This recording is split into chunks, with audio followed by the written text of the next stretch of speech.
Welcome to the Wife Stories YouTube channel. New video every day, and don't forget to subscribe. Here we go. "Well, that was easy," she said, her voice echoing off the antiseptic white walls of the hospital room. The delivery nurse had just stepped out, leaving us in a hush that felt more surreal than any silence I'd ever experienced. I stood there, rigid like my spine had fused into the concrete, trying to grasp what she meant. My wife, no, the mother of my son, looked calm, almost too calm, as though giving birth was little more than a casual errand she'd crossed off her list. I can't do this anymore. That was my first thought. I can't keep pretending everything's normal. I can't keep swallowing the doubts, the dark suspicions that had been gnawing at me for months. Yet I said nothing. My gaze fell on the newborn in her arms, red-faced, tiny fists clenched, so fragile it scared me. I should have been brimming with joy, but something inside me felt hollow. My eyes returned to her, searching for a hint of warmth in her expression, a sense of relief, maybe a tear of happiness. Instead, she turned her head away, reached for her phone on the tray next to the bed, and swiped her screen with disquieting nonchalance. I heard a child's voice on the recording, a giggle that wasn't ours, some kid in the background. Then, layered beneath the child's laughter, a man's whisper, low and insistent, "One more time." My stomach twisted into a knot so tight I couldn't breathe. For a moment, I didn't understand what I was hearing. The rustle of sheets, a breathy laugh from her, or someone who sounded exactly like her. Then she jerked, realized what was playing, and fumbled to stop it. She went pale as plaster and stabbed at the phone screen until the audio died.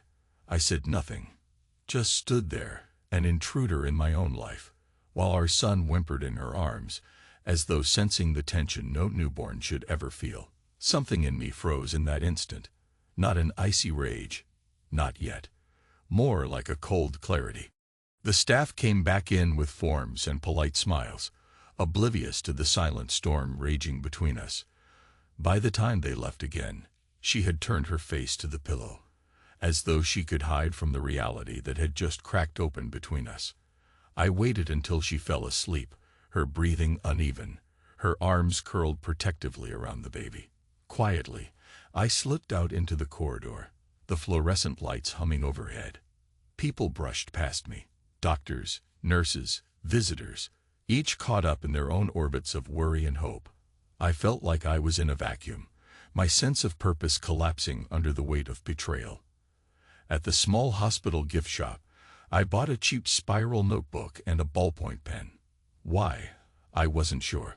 I drifted to a bench near the window, the scent of disinfectant thick in the air, and I began sketching.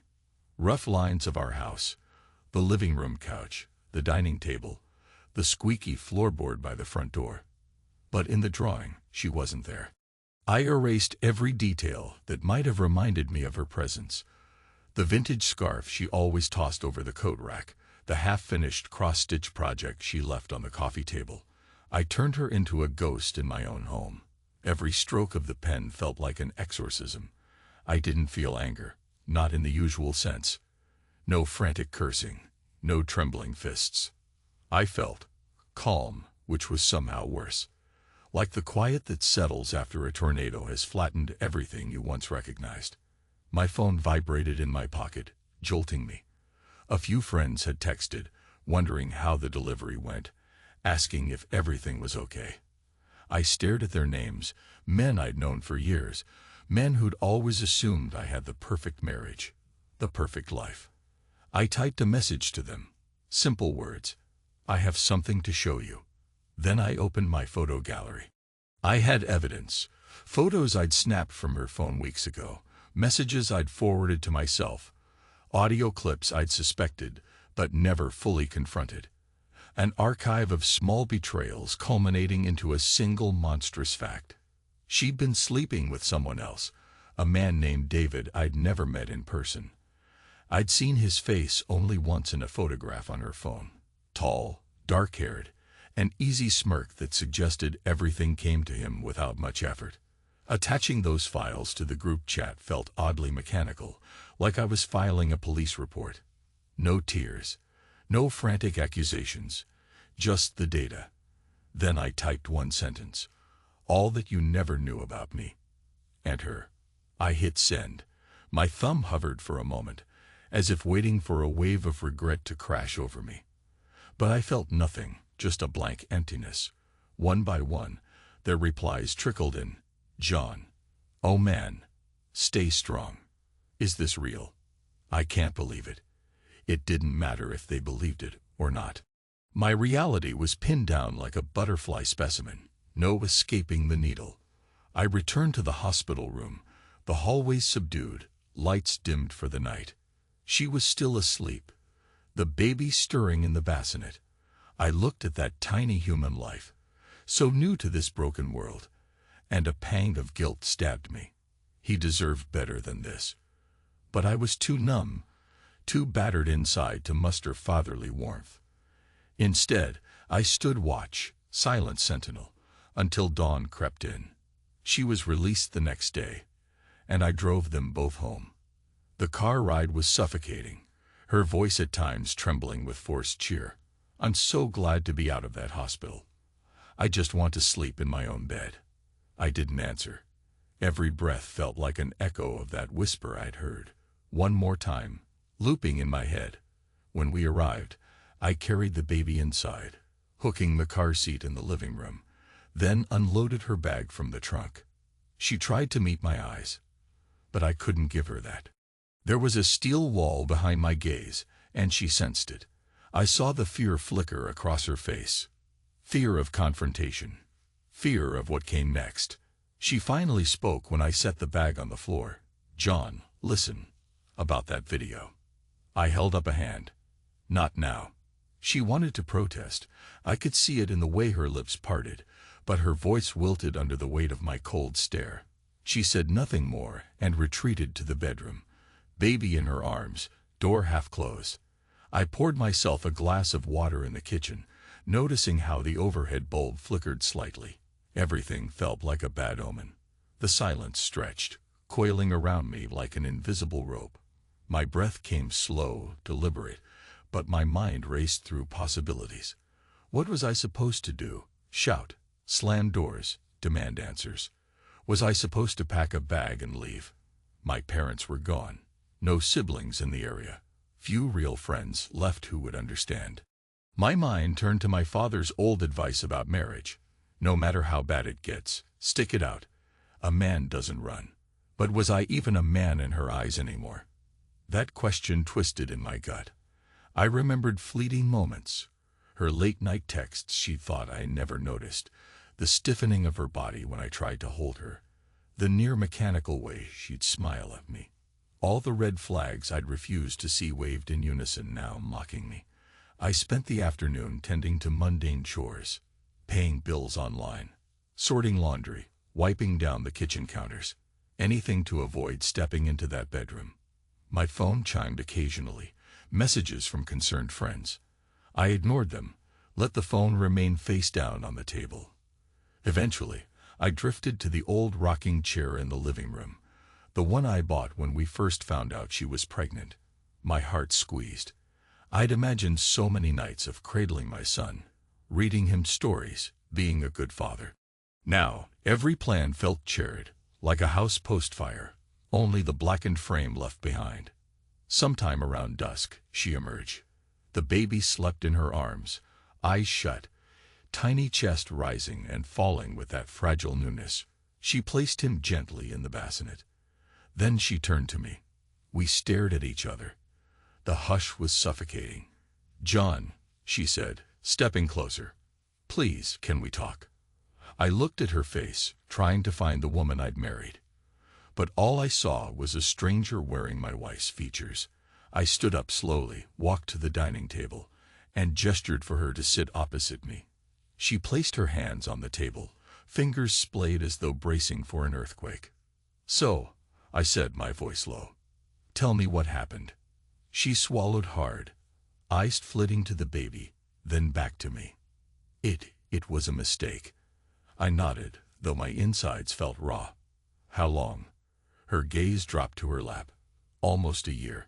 A sharp jolt cut through my chest. A year. Our entire pregnancy timeline overshadowed by her lies. I clenched my fists beneath the table, struggling to keep my voice steady. And the father of your baby? Is it? She raised her head quickly. John, no. The baby is yours. I stared at her, searching for any sign of dishonesty. Her eyes glistened with tears that might have been genuine. My throat was tight. So you say? God, John. I swear. Her voice cracked. David, he was just someone I met through a friend. It started as flirting, then it turned into something else. She closed her eyes. I was stupid. I leaned back in my chair, exhaling slowly.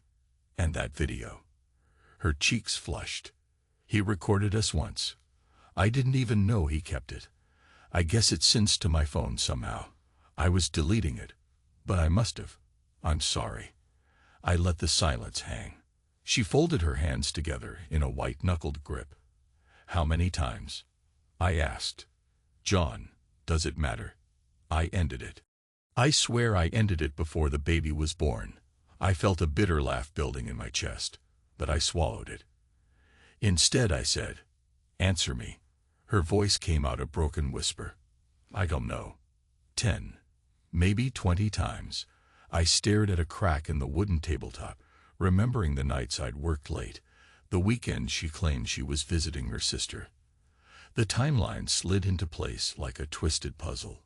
Why? I asked, my voice almost a growl. Was I not enough? She flinched. It wasn't about you. I cut in. Stop. I don't want excuses. We sat in a crushing quiet for a moment. Just the two of us and the distant hum of the fridge. Then softly I said, who are you? She had no answer. I realized I wasn't even sure if I wanted one. The next days were a haze of forced civility.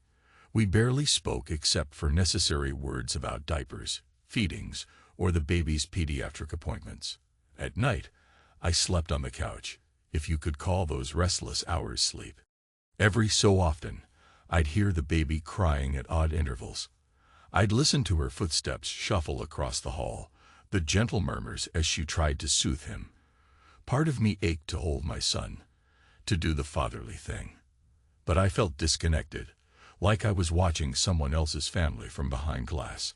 I kept drawing in the notebook, erasing her presence from every memory I sketched. One day I found myself doodling a staircase, the second-floor landing of our house.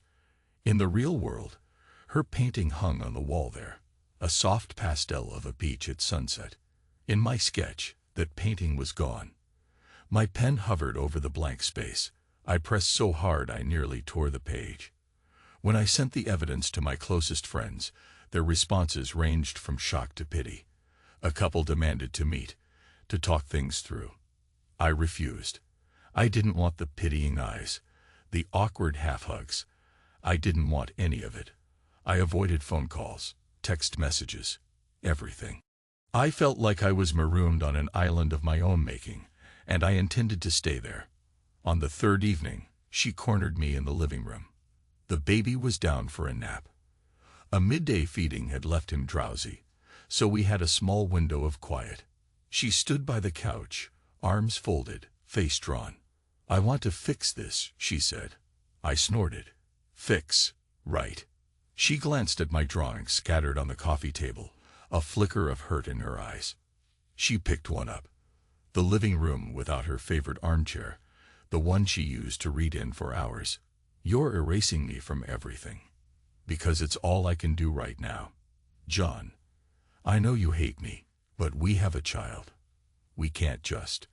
I stood abruptly, the coffee table rattling. What? Pretend it never happened. You want me to hold your hand and sing lullabies like nothing's wrong. She took a step back, eyes wide. For a moment, I felt a surge of satisfaction. Some primal, ugly part of me wanted her to feel afraid. Then guilt prickled me. I was never the type to intimidate, but she'd lit a fuse inside me, and now everything was flammable. She swallowed. You're scaring me. I forced myself to exhale slowly. My voice, when it came, was calmer. "I'm sorry, but you have no idea how much this hurts." Her eyes watered. She nodded, biting her lip. "I do. I see it. I feel it every day." She paused. "I wish I could take it back. I was lonely. I was stupid." I held up a hand. "Enough." She nodded, tears slipping free. Without another word, she left the room. I sank onto the couch, burying my face in my hands. My chest felt tight. I wanted to smash something, or maybe break down. But men don't cry, right? That was the script I'd learned early on. Men hold it in, stand firm, push forward. So I bottled it up, letting the anger churn inside me like a caustic acid. The next morning, I stumbled upon an unopened letter addressed to me, half buried under the day's mail. A hospital bill, probably, or some standard insurance notice. My eyes skimmed over the text, but the words refused to stick. My mind buzzed with an all-consuming question. Now what? I finally forced myself to confront the future. I had a newborn to consider. There were finances, legalities, practicalities, and beneath it all, a roaring sense of betrayal that wouldn't be silenced. I decided to meet a lawyer, quietly, discreetly. I wanted to understand my options, what it would look like to walk away. Leaving the house that afternoon, I told her only that I had errands. She nodded, didn't pry, but her gaze lingered on me as I grabbed my keys. The drive to the lawyer's office was a blur of traffic lights and honking cars. The world outside felt relentlessly normal. People hustled to work, to grocery stores, to coffee shops, completely oblivious that my life was imploding. I parked in a public lot, walked 2 blocks to a gray, nondescript building. A receptionist buzzed me in, led me to a small conference room with a single window and a generic painting of a meadow. The lawyer, a middle-aged woman with sharp eyes, greeted me with professional politeness. She asked the usual questions: names, assets, child's age. Then she leaned forward, hands folded on the table. "So, Mr. Stanton, do you have grounds for divorce?" I hesitated. She cheated on me. "I have evidence." I rubbed my temples, exhaling. "I need to know how I can protect my son." The lawyer nodded, took notes. "I understand. Adultery can factor into certain aspects of settlement negotiations. But this is a no-fault state, meaning legally it's not always as black and white as you might expect. Still, the evidence could sway custody arrangements, property division, etc." She paused, eyes kind but pragmatic. "It's never simple, especially with a newborn." I tried to swallow the lump in my throat. "What do I do?" "Look," she said gently, "I can't tell you whether to go through with it. I can lay out your rights, possible outcomes, next steps. But the decision is yours. And it's not just about finances. You'll have to consider the emotional cost. For you, for the child." I nodded dully. "Yeah." She handed me a folder. "Take this home. Read it. Think. When you're ready, give me a call." I left feeling heavier than before. The question pounded in my head. Do I stay or go? Late that night, after pacing the house, I found myself in the baby's room.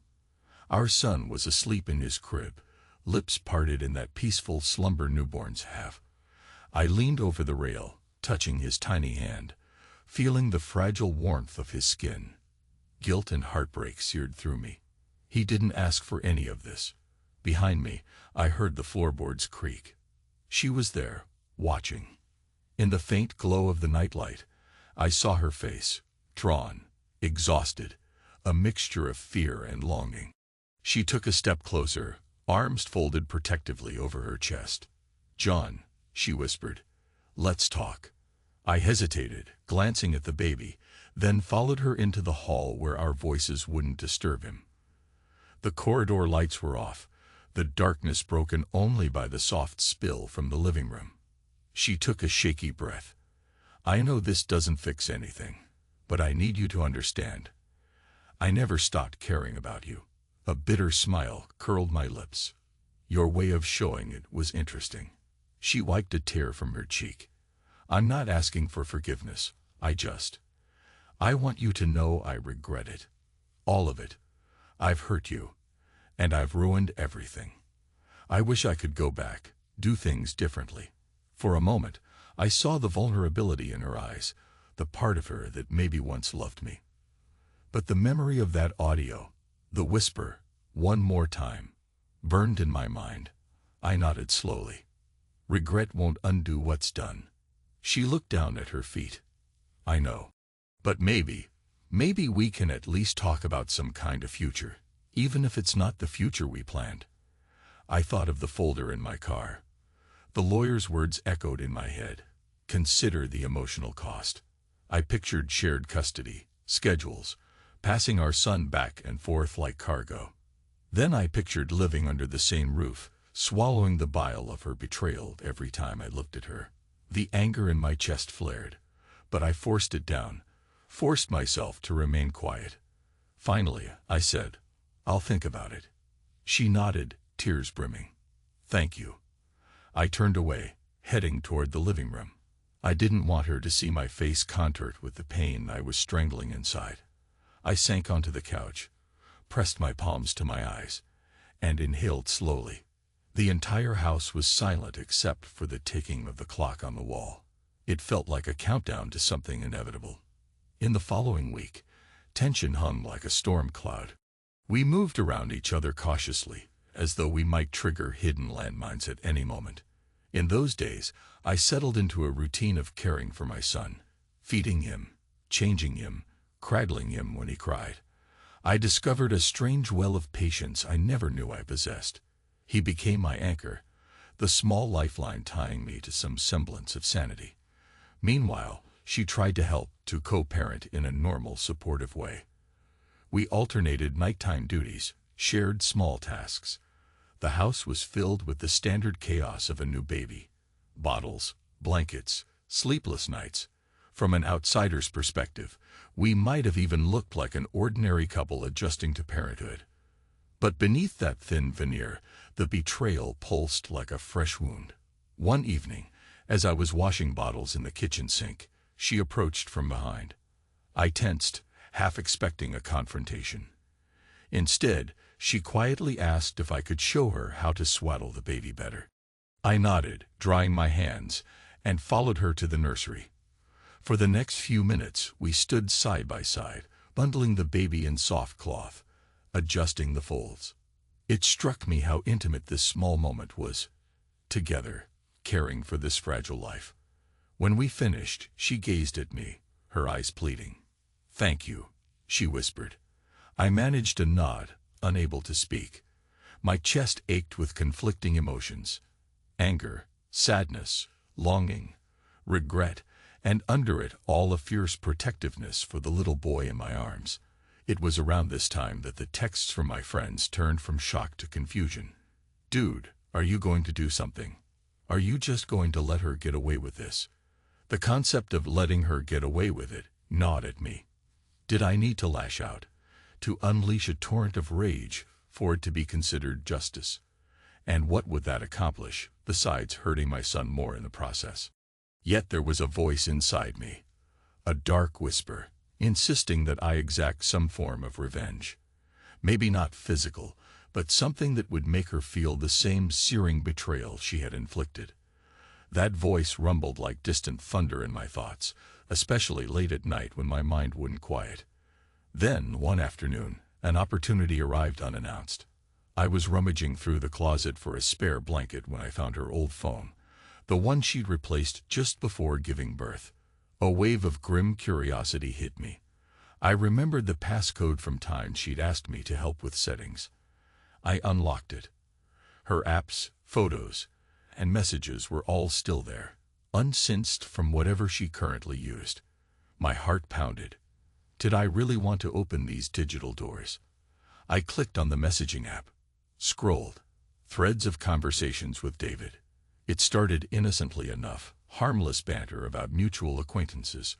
Then it grew flirtatious, laced with innuendos and plans to meet. My throat tightened as I read the vivid confessions of desire, the times and dates of their secret rendezvous. The words blurred as my eyes stung with an unfamiliar heat. I exited the app, feeling nauseous. That raw, unfiltered proof hammered home the depth of her betrayal. I placed the phone back in the closet, my mind swirling with possibilities. Should I confront her again, wave her transgressions in her face? Should I text David, let him know I was coming for him? My fists clenched at the thought. But I did nothing. I closed the closet door and left the house, grabbing my jacket on the way. A walk in the brisk evening air might clear my head. I needed to breathe, to think. Autumn leaves crunched under my feet, the sky a deep cobalt overhead. My legs carried me aimlessly through the neighborhood while I wrestled with my demons, eventually leading me back to the front steps long after the sun had set. Inside, the baby's cries echoed, and I heard her soft cooing, trying to soothe him. Standing at the threshold, I felt a pang of tenderness. Our child needed us, both of us. But that didn't erase the betrayal. It just complicated everything. I went in. She looked up, eyes reflecting uncertainty. "He's fussy," she said quietly, offering me the baby. I nodded and took him, holding him close. His tiny mouth sought my shoulder, and I felt the warmth of new life trusting me completely. That trust wrecked me more than any punch to the gut. She was back to mild normalcy within a couple of weeks, her body healing, her routine stabilizing. But the distance between us was as wide as an ocean. One night, I found myself rummaging through the kitchen drawers. I took out a single piece of paper, scribbled a message. "I know what you did, and I can't forget. G." I folded it, placing it in the pocket of her coat that hung by the front door. A small cruelty, perhaps an unsettling reminder that I was always aware, always watching. In the morning, I saw her rummaging through her pockets, pulling out that slip of paper. Her face went pale as she read it. She turned to look at me, opening her mouth to speak, but I merely shrugged, a tight-lipped smile on my face. Something akin to fear flickered in her eyes. Late that afternoon, she came to me, trembling. "John, I'm sorry," she said for what felt like the 100th time. She tried to explain again. Loneliness, dissatisfaction, a temporary madness. She told me how David had seemed exciting, offered an escape from the monotony. I listened, silent, until she exhausted herself. Then, with an almost hollow patience, I said, "What do you want from me?" She wiped her eyes. "I don't know. Maybe for you to tell me there's hope." I made a non-committal noise in my throat. "I can't see the future, but I know the past is real." Her tears came heavier, but I felt no urge to comfort her. Maybe I was a monster for that, but I was too broken to be anything else. A few nights later, I got a text from a friend who'd been quiet until now, a buddy named Chris. He wrote, "Saw her with him months ago. Didn't know how to tell you. I'm sorry."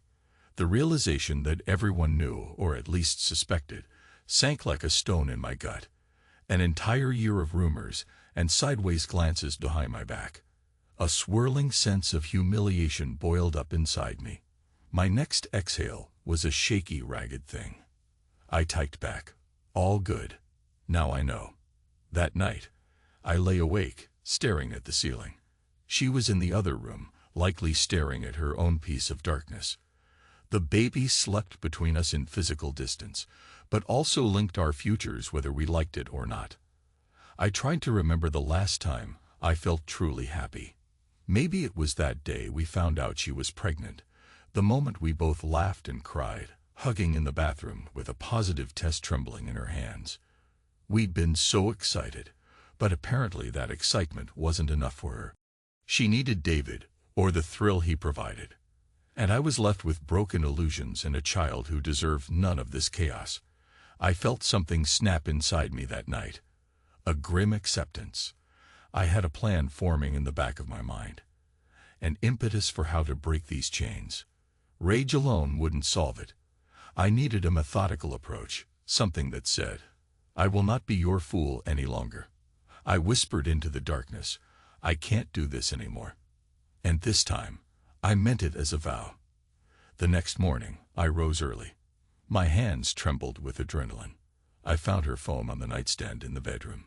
She was asleep, our son nestled in the crook of her arm. With deliberate calm, I slid the phone into my pocket and went to the living room. I had the passcode. I opened her messages, scrolled until I found David's name. I typed, "I want to see you. Need to talk." Then I hit send. My heart hammered as I waited, eyes on the screen. A green bubble popped up moments later. He was awake. Sure. When? I texted back. Tonight. Usual place.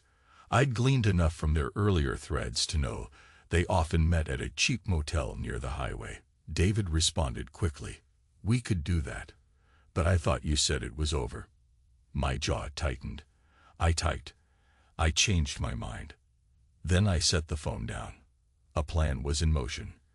I didn't fully know what I'd do, but I knew I wanted him to face me. And I wanted her to know I'd arranged it. Something inside me, a primal need for confrontation, demanded satisfaction. Before she woke, I erased the text conversation, left her phone exactly where I'd found it, and went about my day, feeding the baby, cleaning the kitchen, pretending everything was normal. By afternoon, she was restless, checking her phone repeatedly. I feigned ignorance. She frowned at it more than once, but didn't say anything to me. My heart pounded, anticipating the night to come. When evening fell, I told her I had an errand to run. She shrugged, a hint of worry in her eyes. I left the house and drove straight to that motel. The neon sign buzzed overhead, a flickering red vacancy notice. I parked across the street, concealed in the shadow of a large oak tree. The hours crept by. I was numb, my mind swirling with possibilities. Violence, confrontation, or maybe just savage words. My phone lay face up on the passenger seat, and I forced myself not to check it. Finally, around 9, a dark sedan pulled into the lot. My pulse spiked. A tall figure stepped out, wearing a black jacket, scanning the parking spaces. David. Even from a distance, I recognized that easy confidence in his posture. The man who had upended my world. I got out of my car, crossing the street with careful steps. He noticed me as I approached the fluorescent glow near the motel office. Confusion crossed his face, then realization. He stood straighter. "You're John," he said, voice low. "That's right." I stopped a few feet away, fists clenched at my sides. He looked me over, wary. "Where's?" "She's not coming," I cut in. He exhaled sharply, glancing around as though expecting a trap. So this is what, exactly? I let out a slow breath, my anger simmering beneath the surface. I wanted to meet the man who thought it was okay to tear my life apart. He crossed his arms. "Look, man, it wasn't personal. It was just fun." I snarled. "A thrill?" You whispered, "One more time, on that video." "You think I don't know about that?" The kid's voice in the background. "My own son practically hearing you." He raised his hands defensively. "I'm not proud.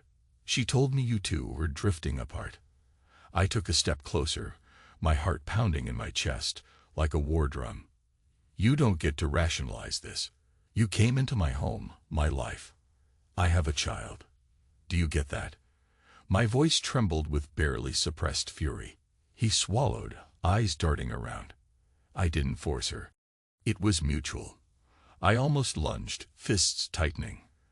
But I stopped, an inch from him, my breath ragged. Everything inside me screamed to lash out, to break him.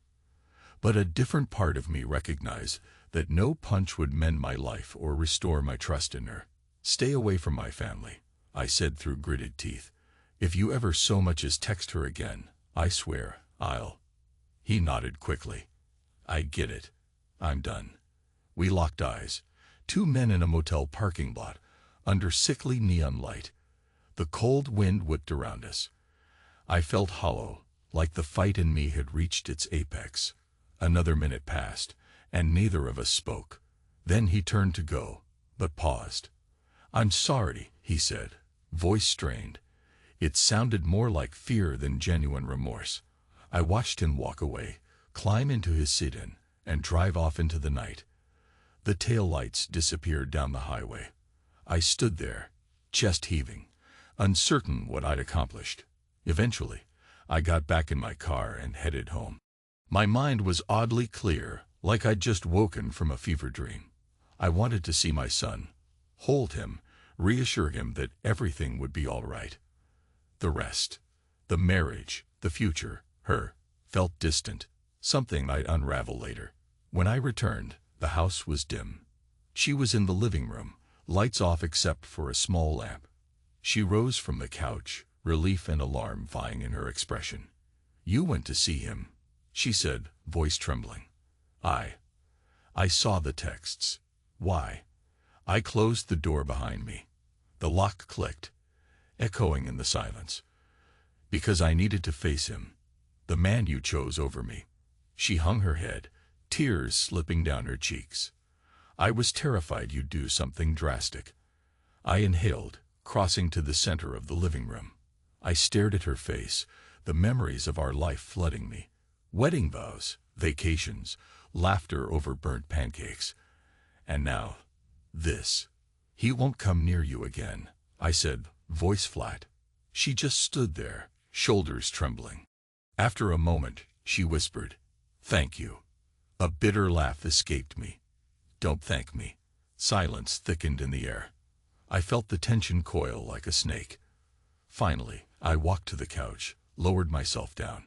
She followed, hovering near. "Sit," I said, my tone an odd mixture of command and exhaustion. She obeyed, perching on the cushion opposite me. I studied her eyes, saw the remorse, the fear, but was there love? I couldn't be sure anymore. "Why did you do it?" I asked again, my voice hoarse. The truth, not some half-baked excuse. She closed her eyes, exhaling shakily. "It started as a distraction. I felt isolated. You were always working, and I—" She choked on the words. "We lost that spark." I know that sounds cliché, but I was lonely. David was exciting in a shallow way, and I fell for it. I clenched my jaw. "You could have told me you were unhappy." "I tried," she said, tears rolling down her cheeks. "But maybe not hard enough. Then once it started, I was in too deep, and I couldn't face you. I was a coward." Her words hung in the air. Part of me wanted to argue, but I was too tired to fight. "We're done," I said finally, my voice hollow. "I don't mean the marriage. Maybe we'll figure that out. But the old us, the one that trusted each other, the one that believed in forever, that's gone." She nodded, sobbing quietly. "I know. From now on," I said, voice unsteady, "you're the mother of my son, the woman I live with. That's it." The cruelty in my words tasted like ash. But I meant them. She reached for my hand. I pulled away. "Don't," I warned softly. Tears streamed down her face. She curled her hands in her lap, trembling. Her weeping was subdued, as though she didn't dare unleash the full weight of it. I watched her silently, a swirl of emotions roiling inside me. Anger, pity, heartbreak, and a strange sense of liberation, as if I'd broken through some final barrier in myself. In the corner, the baby monitor emitted a faint static, reminding me of the sleeping child down the hall. That was the only reason I stayed, perhaps. He was my anchor. Without him, I might have driven off into the night, never looked back. The quiet that settled between us was deeper than any shouting match could have been. Sometimes, silence is more terrifying than any scream. Days melted into a routine. We lived like uneasy roommates, exchanging civil words about chores or the baby's needs, but never addressing the festering wound beneath. My friends texted support or disbelief. I responded with curt acknowledgments. She mostly kept to herself, drowning in guilt, or so it seemed. Every once in a while, I'd catch her staring at me with an expression that I couldn't decipher: sorrow, longing, regret. I poured myself into fatherhood. In the small hours of the night, when the baby cried, I was often first to cradle him, rock him back to sleep. It gave me purpose, a sense of direction in a life that felt otherwise shipwrecked. The child's presence calmed the storm in me. I'd watch him drift off, tiny eyelids fluttering, and for those moments, I felt a fragile peace. She attempted small gestures, cooking my favorite meal, offering to do my laundry. I accepted, but never reciprocated. I kept my guard up. She was a presence in the house, a necessary caretaker for our son, but in my heart, I'd walled her out completely. One afternoon, I decided it was time for the final blow. I wanted closure in a way that was unequivocal, a statement to the world that I wasn't a man to be pitied. I sat down at my computer and opened a blank email. I attached every file I had. The audio snippet, the messages, the photos. This time, I sent it to an even broader circle, extended family, a few distant acquaintances, old college buddies. A bold subject line read, "Everything you didn't know about us." In the body, I typed, "No commentary, just facts. Make your own judgment." Then I clicked send. My hands trembled, adrenaline surging. It was cruel, public, destructive, but I wanted the truth out in the open. No more secrets. Within minutes, my inbox pinged with responses, shocked replies, phone calls, texts. I didn't answer any of them. I let it all swirl in the digital void. Then I shut down my computer and stared out the window, watching leaves drift from the trees. When she discovered what I'd done, she confronted me, tears in her eyes, phone clutched in her hand. "John, why would you? You humiliated me," I said coldly. "Now the truth is out. Deal with it." She made a strangled sound, unable to speak. The baby monitor crackled from the next room. She took a step forward, but I turned away, heading outside to stand on the porch. Her sobs leaked through the door as I shut it behind me. I gazed at the setting sun, the sky painted in bands of orange and pink. I felt emptiness, and beneath it, a flicker of relief. I'd severed the last tether to pretenses. There was no going back now. That night, after she'd finally cried herself into an exhausted sleep, I sat at the kitchen table with a glass of water. My phone buzzed. More messages poured in. Some condemned me for airing dirty laundry.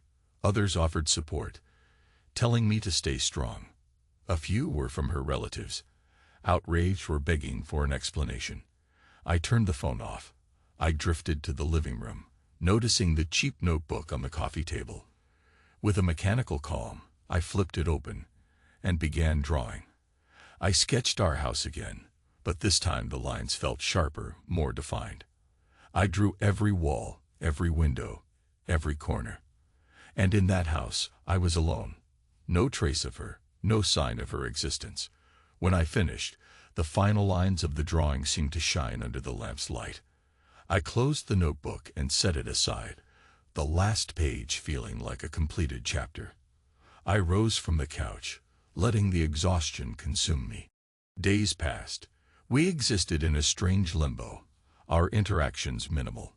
She walked around like a ghost, eyes red-rimmed from endless tears. The family fallout from my email continued unabated.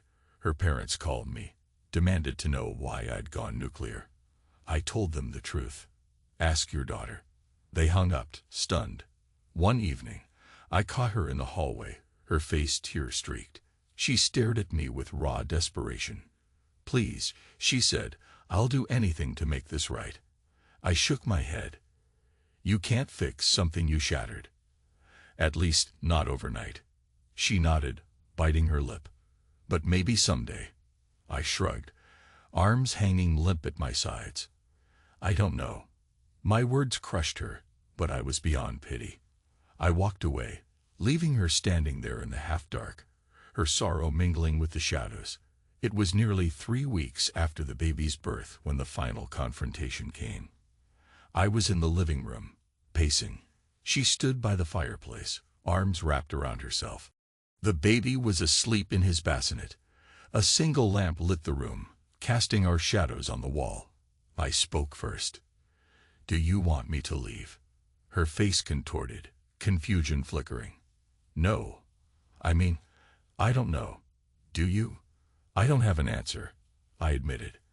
All I know is that I can't keep pretending. I can't share a bed with someone who stabbed me in the back.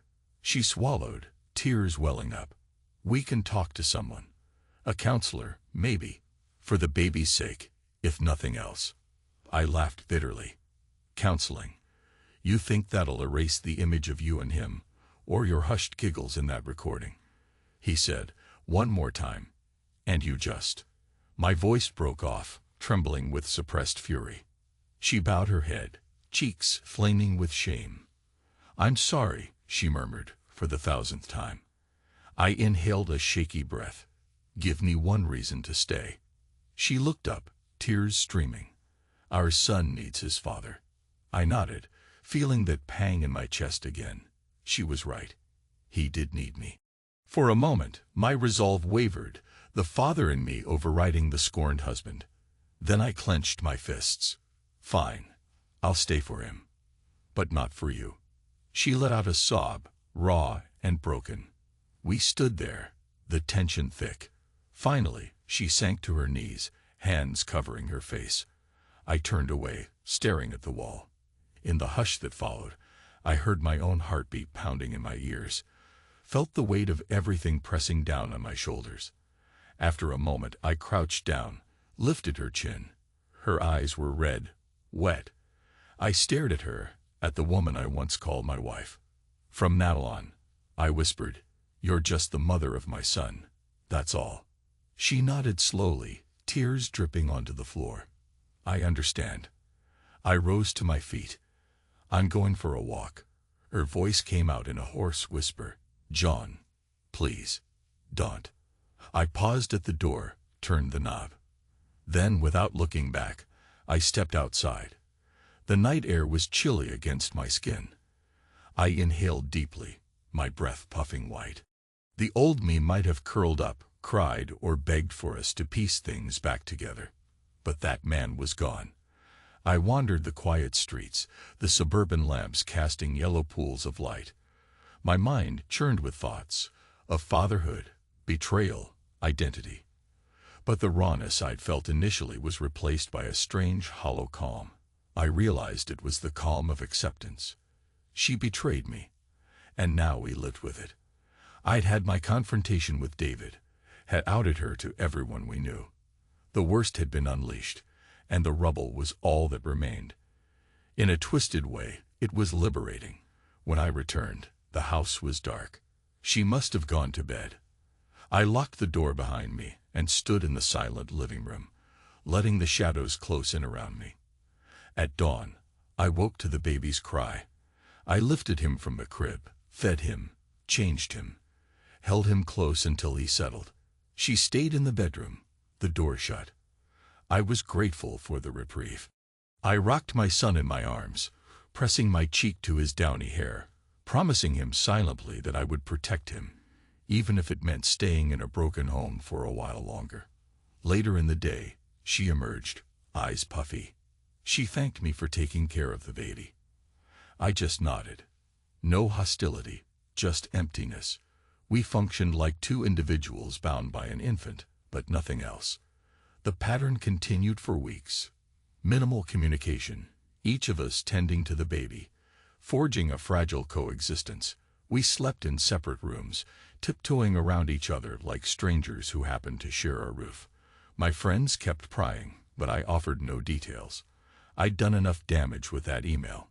People whispered. Some judged me for staying in the same house. Others judged me for not divorcing her outright. But none of them were me, and none had to answer to that baby's cries in the middle of the night. Finally, the day came when I realized I had no more battles to fight.